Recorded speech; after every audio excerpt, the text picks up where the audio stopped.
Penso che il Consiglio regionale non abbia tra le sue prerogative presentare libri. So che anche il segretario regionale della Giunta aveva posto delle grandi riserve su questo evento, proprio dal punto di vista giuridico, con tutti i problemi che ci sono in Veneto, che riguardano gli eventi atmosferici che ci sono stati, che riguardano la salute e la sicurezza del lavoro. Sarebbe bene che questi consiglieri facessero dell'altro piuttosto che propaganda anche di basso profilo.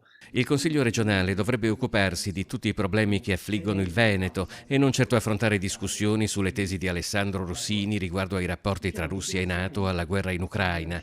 Il giudizio del segretario del Partito Democratico Veneto Andrea Martella sull'invito in Consiglio regionale al professore e analista politico è netto. Mi domando poi dove sia Zaia, il quale, sui giornali interviene rispetto determinate posizioni, su tanti argomenti, non solo quelli, relativi alla politica internazionale e poi lascia che consiglieri, credo del suo partito, anzi della sua lista, si occupino di cose di questo genere. Il Partito Democratico, inoltre, non ha dato alcuna indicazione sulla partecipazione o meno dei propri consiglieri regionali alla conferenza di Orsini. Io non ho dato indicazioni a nessuno dei miei consiglieri perché decidono da solo e per fortuna queste cose.